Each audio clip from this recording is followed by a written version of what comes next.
All right, good afternoon, everyone. My name is Kevin. I'm the training coordinator with the Association of State Floodplain Managers, and I'd like to welcome you to our webinar today regarding Risk Rating 2.0 and specifically about understanding premiums and discounts. But before we get into that today, I just want to take a couple minutes to walk you through some administrative items. Number one, just want to let everybody know we are recording this session today.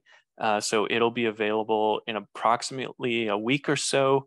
If you need to reference it at a later time, or if you're watching it and just think, wow, this would be great for a colleague to be able to access, we are recording it. So don't worry. If you're taking notes and we go through something too fast, we'll get you that recording in about a week. Next thing is this webinar is available for continuing education credits. And if you're a certified floodplain manager, we'll be applying those credits to your records automatically. Again, it takes about a week to process, with the exception to that being if you're an accredited state chapter CFM, you'll want to let the state chapter know that you've attended this in order to get credit. And to that end, we are sending out certificates of attendance as well. And we'll send those to you with all of our other promised follow-up, the recording and so forth. Again, approximately a week to turn those around. So please be patient, but we'll be sending you all that so long as you qualify.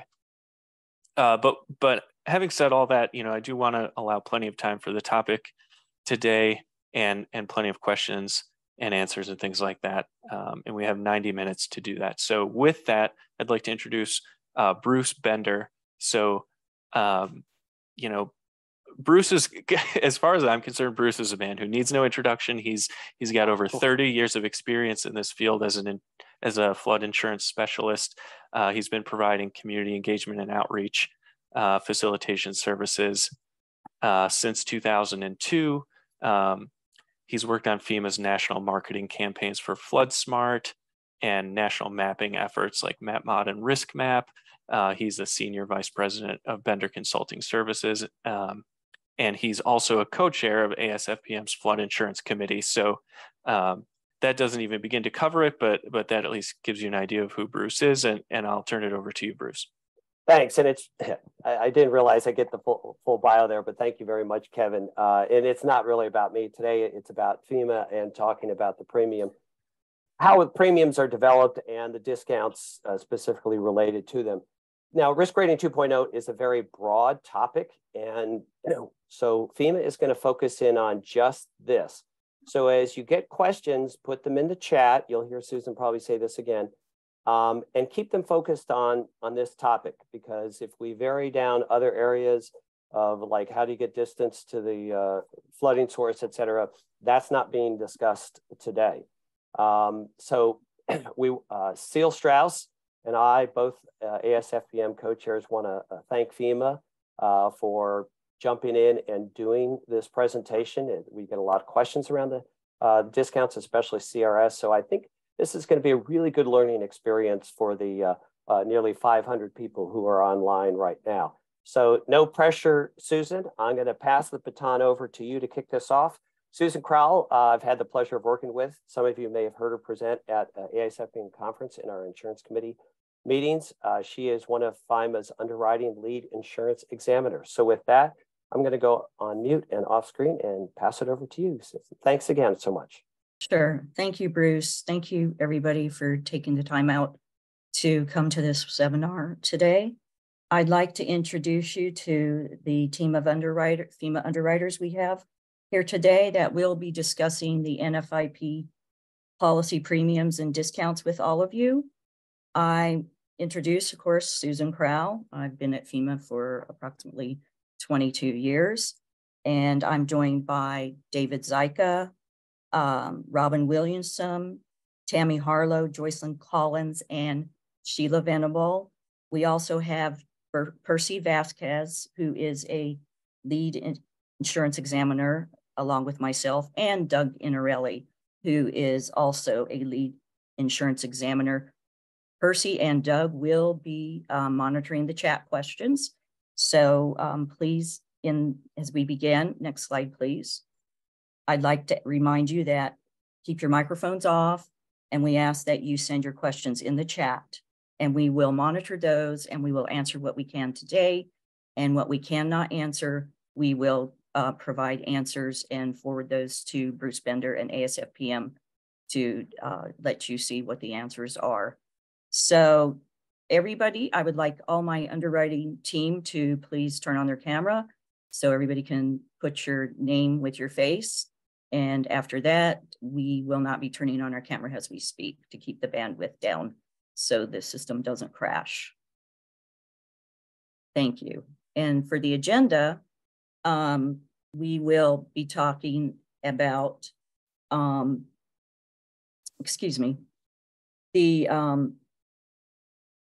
premiums. There are several topics around the premium and discounts, and we are aware that many questions out there regarding the premium and how discounts are applied, particularly around newly mapped, pre-firm, and CRS.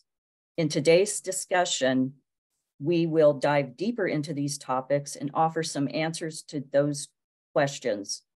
We will first go over how premium details are shown in the declaration page. We'll discuss with more detail factors like total annual payment, full risk payment, full risk premium, discounts, and fees and surcharges. We will then move on to a discussion around when a discount is not apparent on the declaration page and provide some examples, particularly around CRS. Lastly, we'll recap the topics covered here today, and we'll reference some of the resources available for you all regarding today's topic. Next slide, please. So now I'd like to transition to my co-worker, David Zyka, and thank you. Thank you, Susan, and welcome again to all our ASFPM family out there. Good afternoon. We're going to begin our discussion again today, our presentation on premium details as shown on the declaration pages, again, which is the total annual payment. Let's begin with the total annual payment as shown on the sample declaration page. We will walk through the three main components that go into determining the total annual payment with a particular focus on discounts. Those components are, number one, the full risk premium, number two, the discounted premium, and three, the fees and surcharges. Throughout this segment, we will include an example of a single family building to show how the total annual payment is determined. Next slide, please.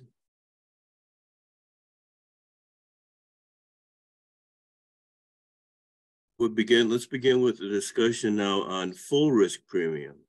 Next slide. Full risk premium is the premium for a property based on its determined flood risk. Its factors in our key rating variables are, number one, where the structure is built, two, how it is built, and three, what is built and covered. The full risk premium includes the premium charged for building and contents coverage before adding in the ICC premium, the mitigation discounts, and the CRS discount. Though not shown on a typical declaration page, an expense constant and loss constant, currently $193, is included in the building and contents premiums. For our hypothetical example here, the rating engine computes a premium of $1,000 for the building coverage and a premium of $500 for the contents coverage based on the building's rating variables. Added to the building and contents premium is, again, the increased cost of compliance, or ICC premium. The ICC premium, as you may recall, is 1.9% of the building and contents premium, subject to a maximum of $75. In our example, 1.9% of the $1,500 building and contents premium works out to be $29. Next slide, please. Continuing our discussion of full risk premium, then comes full risk premium discounts. The mitigation discount is the discounted premium for properly elevating machinery and equipment or installing proper flood openings or both.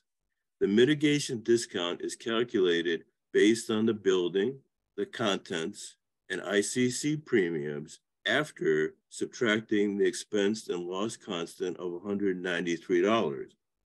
In our example, the machinery and equipment are elevated off of the lower level, so this building is eligible for a 5% discount, resulting in a $67 savings. That is 5% off the subtotal of $1,336, which is the premium after subtracting again the 193 expense and loss constant from the total of $1,529. A CRS discount may apply when the building is located in an eligible community and is eligible according to floodplain management purposes. The CRS discount applies uniformly to all eligible buildings and their contents across the country, regardless of the flood zone that the risk is located in.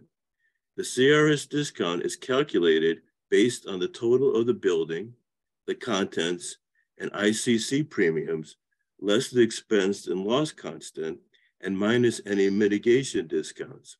Please note, buildings in violation of minimal floodplain management standards may not be eligible for the CRS discount.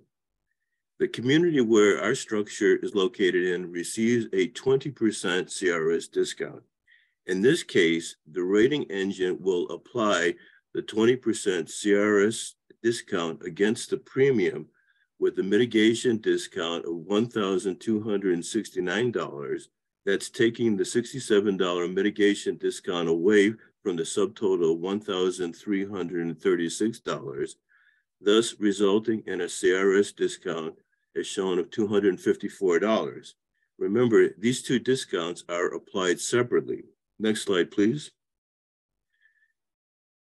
Okay, applying these elements and continuing with full risk premium, applying these, next slide, please. These elements and building premium, contents premium, ICC premium, mitigation discount, the CRS discount, together, they create what's referred to as the full risk premium reported on the declaration page. For our example, the full risk premium as shown stands at $1,208. Now keep in mind that the expense and loss constant is included in the building and contents premiums, so it is not shown. Now to continue our discussion, Susan Crowell will again address issues in relationship to statutory discounts. Take it away, Susan. Thank you, Dave. Now we go on to the statutory discounts. Next slide, please. Statutory discounts. So after determining the full risk premium, the rating engine applies the eligible statutory discounts. These discounts include 1, annual increase cap discount, 2, pre-firm discount, 3, newly mapped discount, and 4, other statutory discounts. We'll take a walk through each one. Next slide, please. Statutory discounts, the annual increase cap.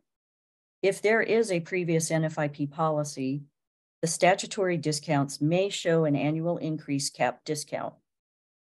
If the policy is renewing or is transitioning as part of a real estate transaction, the rating engine will compare the prior NFIP premium to the full risk premium with the remaining statutory discounts listed, if applicable. And this is when they will apply or not apply. If there is no increase in premium, then the full risk premium with any applicable statutory discounts will apply. If there is an increase in premium, but the premium is below the legislated annual increase caps, then the full risk premium with any applicable statutory discount will apply. However, if there is an increase in premium and it exceeds the legislated annual increase caps, then the annual increase cap will apply through an annual increase cap discount. And the annual increase cap, or glide path as it's commonly known, is where a renewal premium, excluding fees and surcharges, may not increase by more than 18% annually for most cases, but no more than 25% of what a policyholder is paying. The policy will be on this glide path until it reaches its full risk premium. The annual increase cap does not apply in certain situations. One, such as increasing coverage, even at the renewal of a policy term. Two, decreasing the amount of deductible. Three, reflecting a change in the CRS discount. And four, lapsed policies. The annual increase cap discount is the difference between the full risk premium and the prior NFIP premium once the statutory increase cap is applied. In this example, the prior NFIP policy premium was $750, excluding fees, assessments, and surcharges. The statutory increase cap was 18%. So the renewal premium will be $750 plus 18%, or $885. Subtracting $885 from the full risk premium of $1,208 results in an annual increase cap discount of $323. Next slide, please. Statutory discount, pre-firm discount. Pre-firm discount applies to new policies and is a discount for a building, primary residence only, with a start of construction or a substantial improvement on or before December 31st, 1974, or before the effective date of the initial flood insurance rate map, also known as a FIRM, for the community. The discount is 60% off the first $35,000 of building coverage and $10,000 of contents coverage. These are one-time discounts. Next slide, please. Statutory discount, newly mapped. The newly mapped discount is a discount for a building that was once designated outside of the special flood hazard area, also known as SFHA, on the effective firm, and following a map revision is designated within an SFHA. This discount is 70% off the first $35,000 in building coverage and $10,000 in contents. Supporting documentation to the NFIP insurer is required.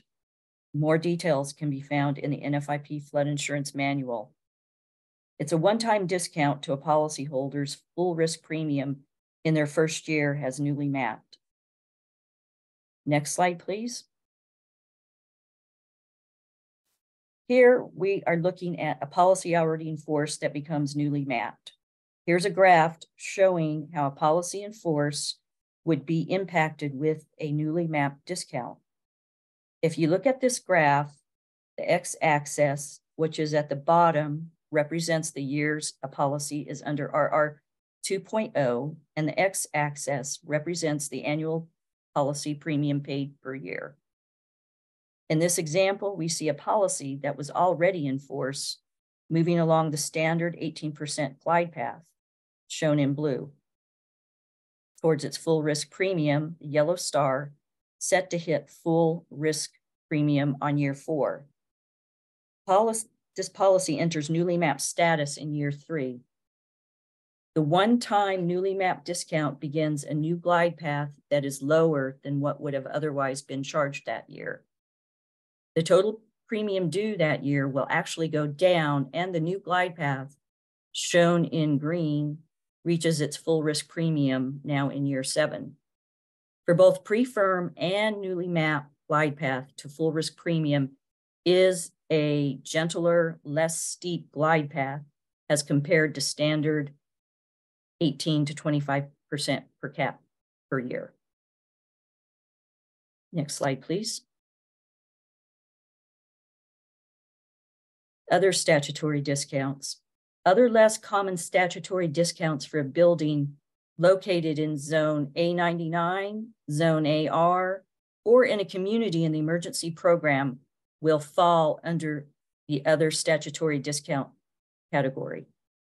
The single-family building in our hypothetical example does not meet the eligibility criteria and will not receive the pre-firm discount, newly mapped discount, and other statutory discounts. Next slide, please. Now we will transition to the fees and surcharges. Next slide, please.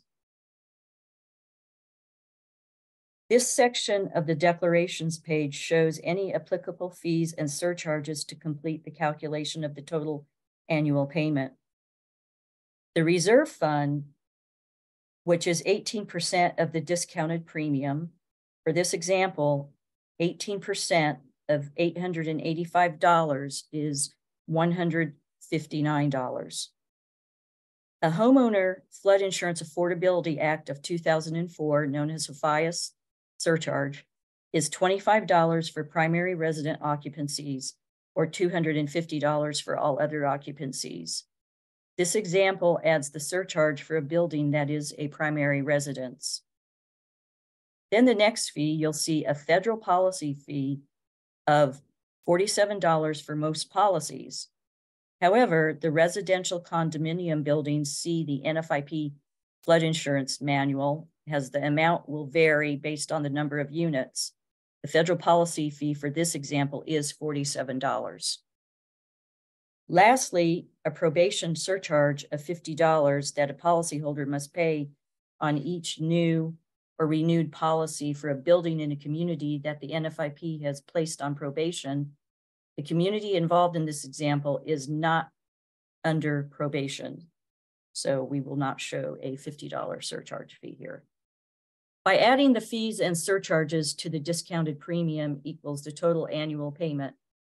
This is the amount due for the policy term. And for our example, the total annual payment is $1,116. Next slide, please. So where's the discount? Next slide, please. Now that we covered the total annual payment and discussed how discounts work, let's dive deeper into when a discount is not apparent on the declaration page and lead you to say, where's the discount? Where's my discount? Next slide, please.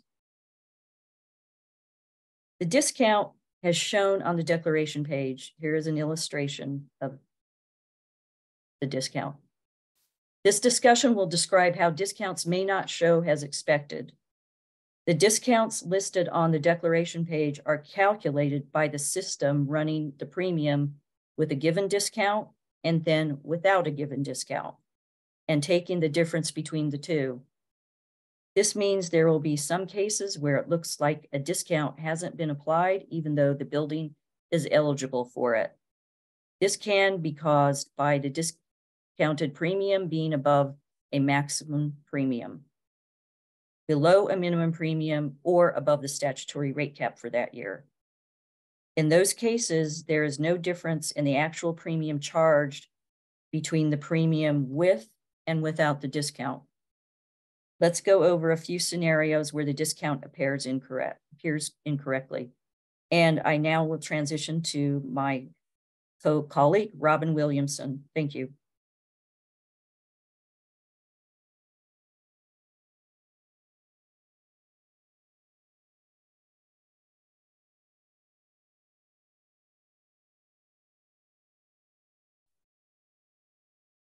Okay, let's move on. I will take that move on to slide 21, please. Next slide.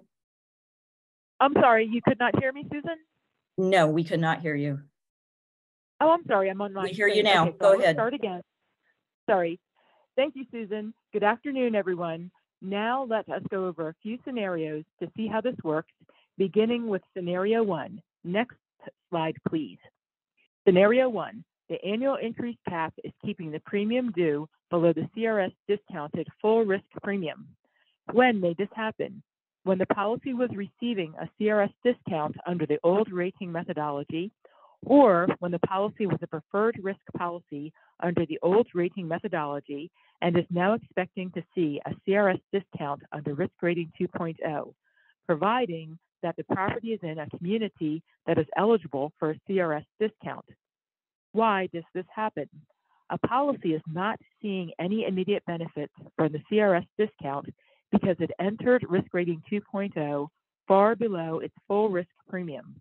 The annual increase cap is keeping the premium due for that policy term below the CRS discounted full risk premium. It can create a situation where it may take 2 or more years under risk rating 2.0 before the policy reaches the CRS discounted full risk premium. This occurs with mitigation discounts as well. Let us go over it. Next slide, please. Continuing with scenario 1, the annual increase cap is keeping the premium due below the full risk premium with the CRS discount. Let us put this scenario in a chart, as a visual can be helpful here. We will first walk you through the graph and then introduce some notional premium numbers that will help bring some clarity to the scenario. On this graph, the x-axis represents the years a policy is under risk rating 2.0, and the y-axis represents the annual policy premium paid per year. The blue line with circles at each of the years is representing the 18% increase per year of the policy. The orange star sitting on the top red line on the graph represents the full risk premium the policy would be paying without its CRS discount. The red line is drawn across the graph to show where the premium would end up if the policy did not have a CRS discount applied. The yellow star sitting on the bottom red dashed line on the graph represents the full risk premium for that policy with its CRS discount. The red dashed line is drawn across the graph to show where the premium will be with the CRS discount after it reaches the full risk premium after year 4. Also, as you see in the disclaimer box, full risk premiums do not include fees and surcharges. Examples are the reserve fund assessment, HFIA surcharge, and federal policy fee. Now we will look at the same graph with some notional premium numbers for this scenario. Next slide, please. Continuing with scenario 1, the annual increase cap is keeping the premium due below the full risk premium with the CRS discount. Now adding in the notional premiums to the graph, the full risk premium is $1,000 without the CRS discount for this scenario, as represented on the horizontal line at the top of the graph. This property is eligible for a 15% discount, bringing the full risk premium from $1,000 down to $850 as shown on the dashed line.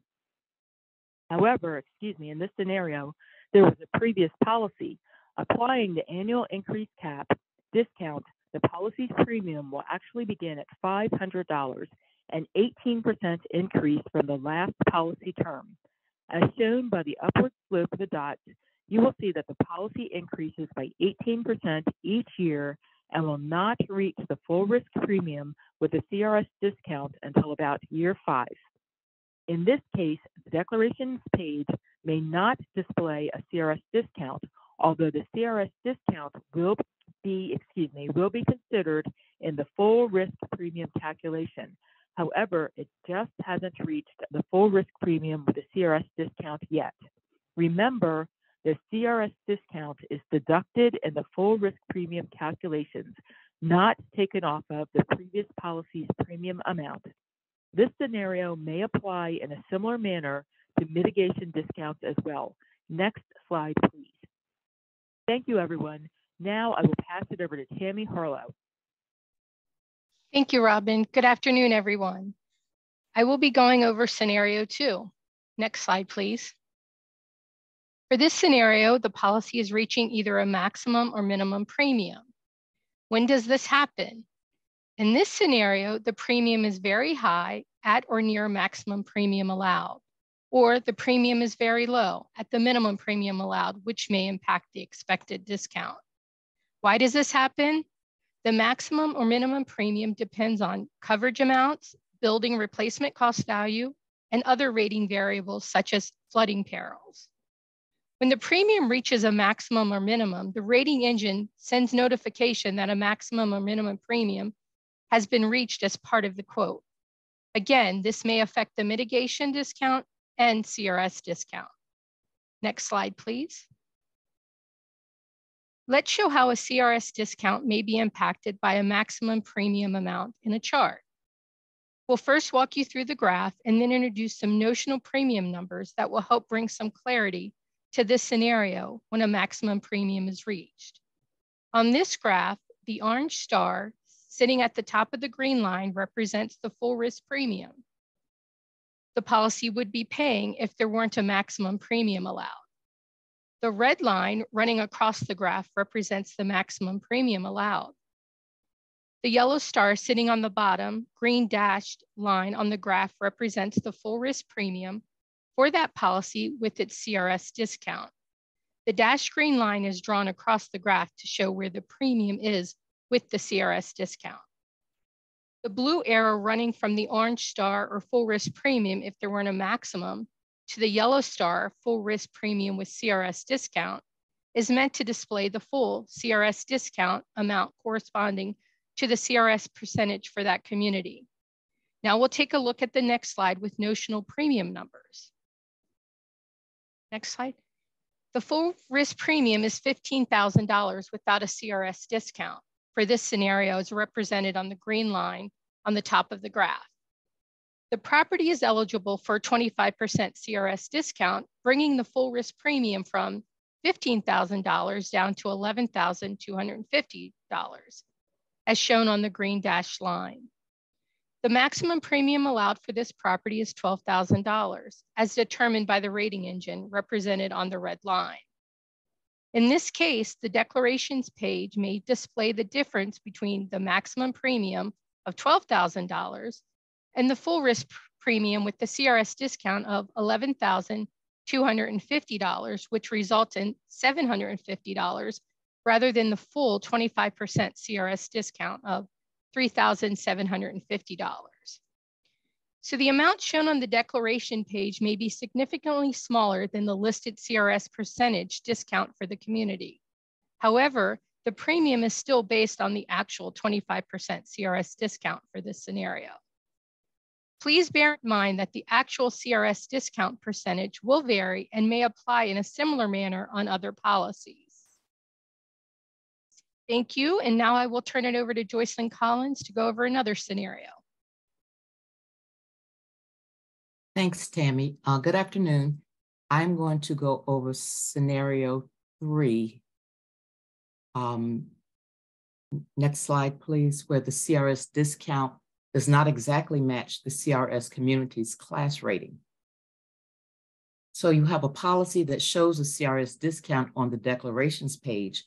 It appears that the amount doesn't exactly match the percentage associated with that CRS community's class rating. And the policy does not have an annual increase cap discount as in scenario 1, or it's not reaching a maximum or minimum premium limit as in scenario 2. For example, the CRS discount is 20%, but the CRS discount dollar amount shown on the deck page may be less than what you would expect, as if it's receiving an 18% CRS discount instead of 20%. Why does this happen? This is because the way in which the CRS discount is applied under Risk Rating 2.0 does not lend itself to easy do-it-yourself math. There's no simple way for a policyholder or insurer to double-check the math themselves. However, the premium calculation worksheet provided on FEMA.gov can provide additional details to explain this apparent discrepancy for any of you math experts out there. Dividing the CRS discount amount by the full risk premium typically does get you close to the CRS discount percentage. But remember to follow the steps presented earlier. The CRS discount is calculated based on the total of the building, contents, and ICC premiums, less the 193 expense and loss constant, and minus any mitigation discounts. Next slide, please. Other community rating system discount roadblocks. In addition to the impact of the annual increase cap or minimum or maximum premiums, there are several other reasons that a declarations page may not show a CRS discount for a policy. One of these is retrograde. This is when there's a reduction in the CRS class for the community's failure to maintain its level of continued floodplain management efforts. There are 10 CRS classes. Class 10 receives no discount, while a Class 1 community receives a 45% discount based on credit points earned. At 3 or 5 year intervals, depending on the community's size, FEMA verifies whether the floodplain management activities have stayed the same, whether they've improved, or if they've gone down, in which case the class experienced a retrograde. The discount percentage may be subject to change following this verification. The community may not receive the same discount that it had previously. For example, a Class 5 community receiving a 25% discount may experience a retrograde to Class 7, changing its discount to 15%. Communities that retrograde to Class 10 receive no CRS discount at all. Then we have a category of ineligible policies. The following policies are not eligible for CRS discounts: emergency program policies, group flood insurance policies, and provisionally rated policies. However, once a provisionally rated policy becomes full risk rated, it may be eligible to receive CRS discount. And the last category that we have is that of ineligible properties. Buildings not in compliance with community floodplain management regulations or that have known floodplain management violations are ineligible for the CRS discount. FEMA maintains a CRS discount exclusion list of properties that are in violation of floodplain management standards. The rating engine checks to make sure that these properties do not receive the CRS discount. So that ends our scenario discussion, and now I'm going to pass it back to David Zyka. Transition to the next slide, please. Thank you. Thank you, Jocelyn. And again, thanks for the entire underwriting team for providing this great presentation on today's underwriting topics of flood premium and premium discounts. Okay, next slide, please. Let's basically begin kind of with a recap of some of the important points that we'd like you folks to get to walk away with from today's presentation on the subject matters. Remember, on the declaration page, the three components that make up the total annual payment are, again, 1, the full risk premium, 2, the discounted premium, and 3, the fees and the surcharges. As discussed, the full risk premium includes the premium charge for building and contents coverage before adding the ICC premium, the mitigation discount, and the CRS discount. The mitigation discount is calculated based on the building, the contents, and the ICC premiums after subtracting the expense and loss constant of, again, $193. The CRS discount is calculated based on the total of the building, the contents, and ICC premiums, less the expense and loss constant and minus any mitigation discounts. After determining the full risk premium, the rating engine applies eligible statutory discounts. These discounts include the annual increase cap discount, the pre-firm discount, the newly mapped discount, and other statutory discounts. Lastly, the fees and surcharges are applied. These include, again, 1, the risk reserve fund assessment, the HAFIA surcharges, the federal policy fee, and probation surcharges. And there, again, there could be three reasons why an expected discount may not actually display on the declaration page. Firstly, the annual increase cap is keeping the premium due below the discounted full risk premium. Secondly, the full risk premium reaches either a maximum or minimal.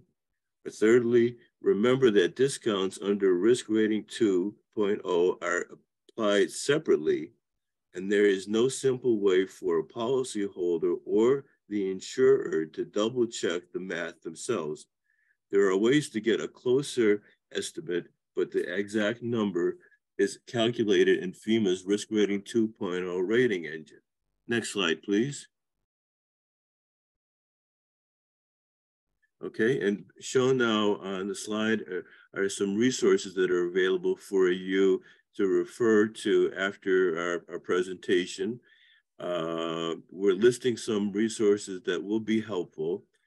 We'd like for you basically to turn your particular attention to the floodsmart.gov website, which again contains a series of videos released last year with more details on the risk rating 2.0 engine and its rating variables. More videos will be upcoming in the near future, so we encourage you again to keep up with this particular page for any further updates. And of course, we have our own NFIP underwriting mailbox at fema.dhs.gov. Should you have any further questions that you'd like to pose to us, that's available that we can respond to. Okay, next slide, please. Now, basically, we're reaching our portion for question and answers. And as mentioned earlier by Susan, we ask that you type your questions into the chat, and there'll be sufficient time for you to pose any of these additional questions that you'd like for us to consider. We'll try to answer some of the questions in the chat today, and those that we are not able to or need to, again, do further research on, we will get back to you at a later date after our review. Next slide, please. And thank you again all for attending our discussion again on premiums and flood discounts. It's very much appreciated that you joined us today. And I take it back out to Susan and the remainder of the team to carry on with the question and answer portion. Thank you all. Thank you, Dave. I'm going to let Percy, if Percy has any questions that he has answered, or Doug that they want to read out and provide the answers for, feel free to do so. Hey, Susan, good afternoon, everybody. I was trying to keep up with all the answers. There's coming in kind of fast. So I was trying to type most of the answers, most of the questions we got answers to. So you can click on the answer tab there. There's a few that I'm still working on, and there's a few obviously that we're gonna take back. But so I don't know, Susan, if you can see some of the questions that are out there now. Okay, so yeah, because there's most of the questions there. There's quite a number of them that are still coming through. So I would say that we're gonna go ahead and answer those in the chat. Okay. Because there's a number of them. There's like 15, 20 of them still out there, and I've answered over 20 of them already. So thank you, Percy. I appreciate that. Yeah, okay. So best then that we have everybody look into the chat to see the questions that came in, and the answers have been provided. On the questions that we have not provided answers to, again, we will take all those questions and provide the answers and give those back to Bruce Bender at ASFPM, who will then distribute that to the people that were on this webinar. So at that point, I'm turning it back over to Bruce. Yeah, thanks, Susan. And I actually, just a couple clarifying things that I've been asked and we hear, and that's around, one was around the retrograde. So when a community is retrograded, you showed, let me back up. you showed the glide path and you get the benefit of the discount at the end of the glide path, or the full risk premium minus that discount. But with the retrograde, that happens at the next renewal. Is that correct? I don't know if somebody wants to answer that. Yeah, let me take it. Laura, can you bring that slide back up where it showed retrograde? Yes, just 1 second. Yeah, I think it didn't show an example, but I just wanted to let people understand when that applied. They didn't wait till the very end, but I believe it was at renewal, the next renewal for retrograde. Hi, this is Joycelyn. I gave some of the discussion on the CRS and retrograde. Right. Because the premium is collected at the beginning of the policy, if it changes during the policy term, you're correct, it would not be accounted for until the next renewal. It wouldn't change. We wouldn't like charge more money in the middle of the term. That's what I'm saying. And you wouldn't wait till, if it was on a glide path, like a pre-firm or something, and you wouldn't wait till the very end to make the change. You would, as you said, do it at the next renewal. That's my understanding. Yeah. If there's anything different, we'll get it in the next set of responses. All right. Thank you. And then the other one was about the simple math, and I saw there was a question or two on there. If a person takes the premium for the building plus the contents plus ICC and subtracts the 193 expense and loss constant, that final figure, if they apply the discount there, that should come pretty accurate. Is that correct? If it's at full risk premium? That's correct. We'd said it would come close. We've had maybe there have been cases where it's been a little bit off, but because it's calculated in the risk rating engine, we can't necessarily see that. Doug, is Doug still on? I don't know if he wanted to add anything to that or not. Yeah, I mean, I guess what I'd say is to what Bruce said, I think it's an accurate statement. So if you take that 193 off and you're at a full risk premium, then you're pretty good. Obviously, there's occasionally things like mins and maxes that are in play, but for the most part, what Bruce said is going to be spot on. Yeah, that way the floodplain manager, whatever, if he or she gets that question, at least that's the first thing they can do to say, oh, you're pretty close, and if you take this off, this is what it is. Okay, great. Are there any in the Q&A that you guys want to highlight of a common question? Like you said, Percy, your fingers were flying to try to answer the 50 plus questions that we got. Some of them were kind of general questions. Some were specific around the CRS. Anything that popped up that you want to just reiterate? Bruce, there was a question out there, Susan and team, regarding slide 22. I don't know if we can maybe just go back to it and hit it again. Somebody just said that they needed clarification. Yeah, can you bring that slide back up? Because I always slide 22. Slide 22.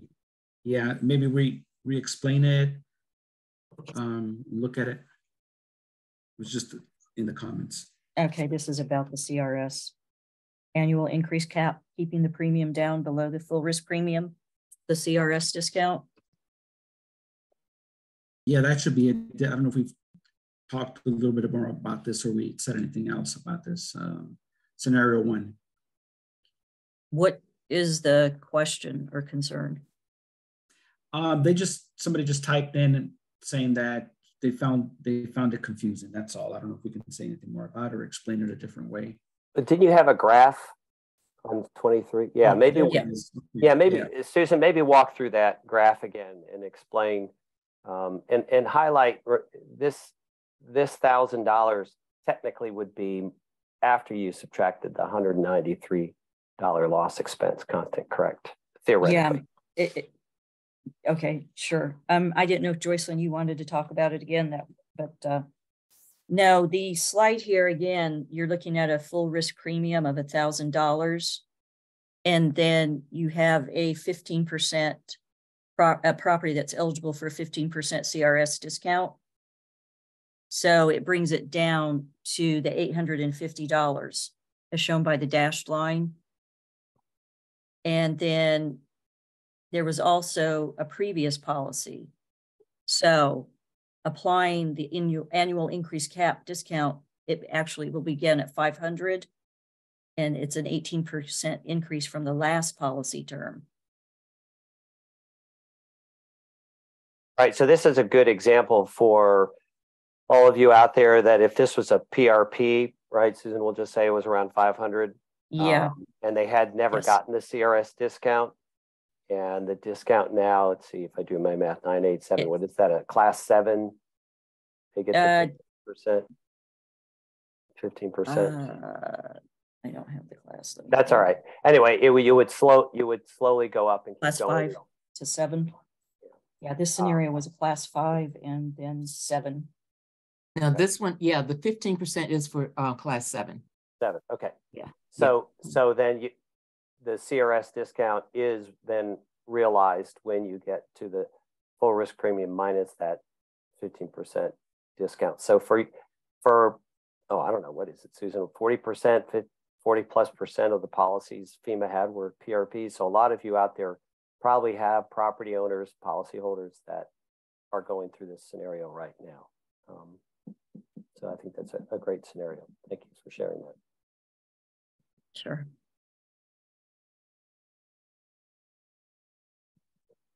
Any others, Percy, in the listing? I see some other questions are popping up there. I'm not quite sure if the Q&A, everybody's putting them in the Q&A, if you can see the Q&A, but we will, to Susan's point and Kevin's, be capturing these and posting them on the Flood Insurance Committee's webpage, along with the recording. So I apologize if you can't see them.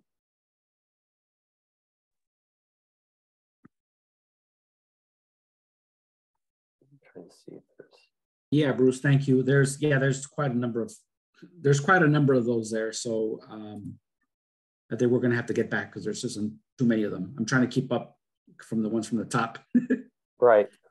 Yeah, I'm trying to look at those questions too. I'm trying to think. We had where on slide we had mentioned that you could do some basic math, and I'm sorry I lost track of the slide. Joycelyn or anybody, do you remember where we talked about basic math to figure 30, out? slide 30, yeah. I think. Yeah, let's show slide 30, because you could use that when you're talking to a property owner, of trying to use some basic math to understand that they are getting their discount. It gets close to it. I believe that was in right here. Thank you. And also we mentioned that the premium calculation worksheet on FEMA.gov has all of those variables in there, those factors, where if someone wanted to go through and look at everything, they could probably come close to what the figure is. But that's not, it is available, it's public, publicly available on the Risk Rating 2.0 page on FEMA.gov, but there are a lot of factors to consider. So Yes, when we're looking at all of the things that go into determining that full risk premium, that would be the non-simple way to go double check some things, but it still may not come out exactly penny for penny the same. Yeah, and I think you guys saw some of the questions that we received earlier. Just to give you a heads up, one of the ones is, okay, now that we understand what may be changing the different factors, unfortunately, there's nothing that the policyholder gets to tell them that. So they call the agent doesn't know, they call the floodplain manager, they don't know.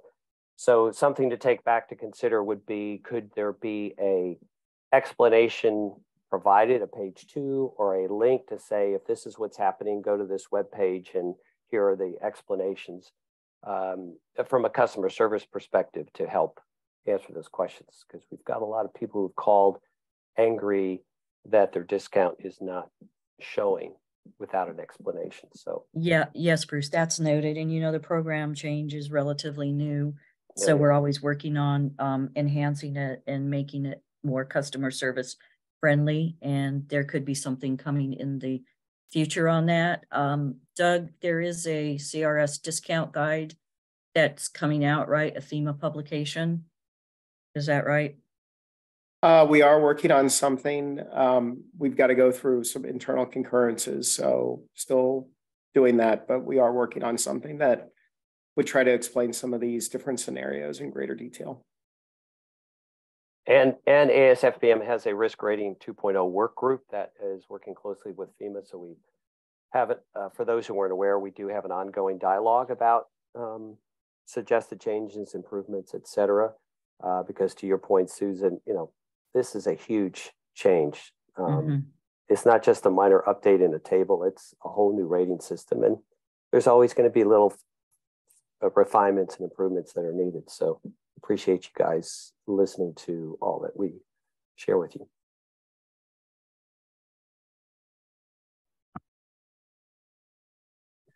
Thanks, Bruce.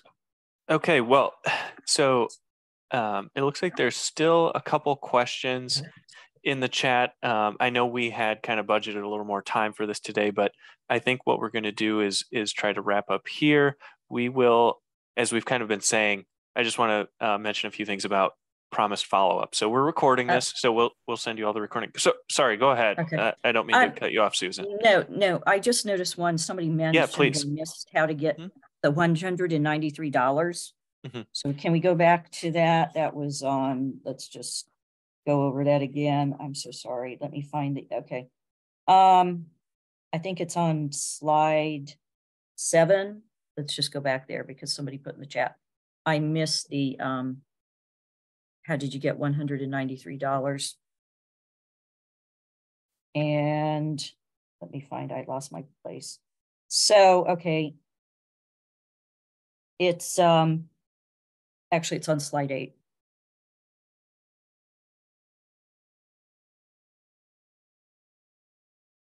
There was a buildup of the 193, and you take, I'm so sorry, I'm trying to find my notes here, and I lost my place. Okay, slide 8, we made a comment that the mitigation discount is calculated based on the building contents and ICC premiums after subtracting the expense and the loss constant of 193. So I don't know if that's going to help or not. Yeah, and since we don't have insurance professionals on this, you know, back in before 2003, you used to show the loss expense, not you, FEMA used to show on the deck page the loss expense at the bottom line.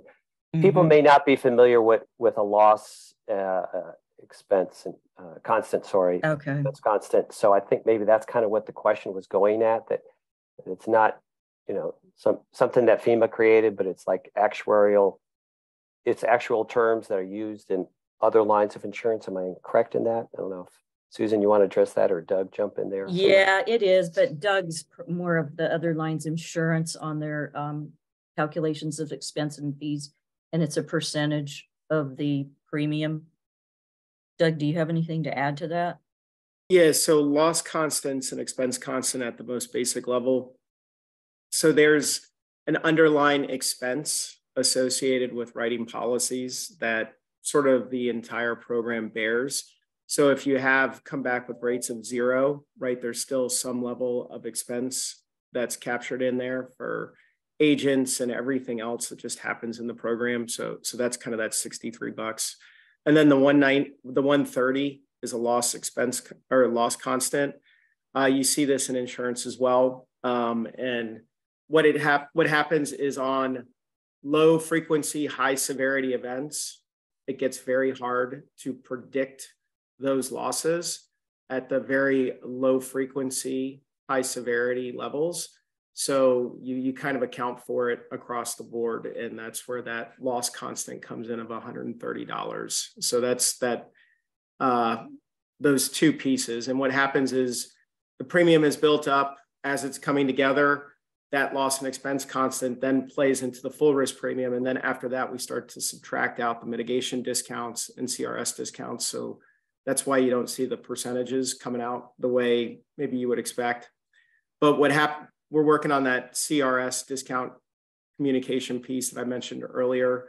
And hopefully, that's written out pretty clearly. So it should help kind of clarify some of that for mitigation and CRS discounts. Great, thanks, Doug. Thanks, Doug.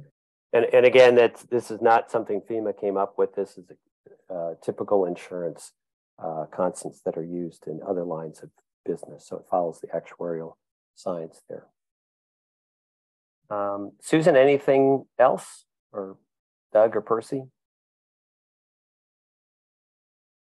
No, I don't have anything more to add. I appreciate everybody coming on and becoming a little more educated about our program. Again, it's a relatively new program, and we're doing enhancements to communications, declaration page for a more customer service friendly understanding of the premium. And hopefully this has helped the community officials explain it to their constituents and property owners.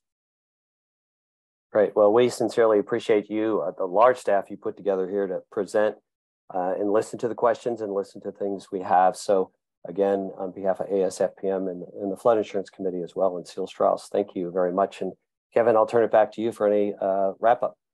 Great, thanks, Bruce. And yeah, just to echo what you said, thank you so much for taking the time to share this presentation with all of us. I know it's truly appreciated. So having said that, I know we've talked a little bit about and answered a few questions about kind of the follow-up you should expect.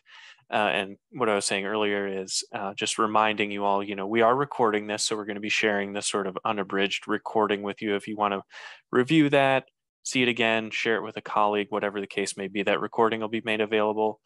We'll get you certificates of attendance for this event. We'll apply, if you're a certified floodplain manager, we'll apply credit to your records automatically if you're a national CFM.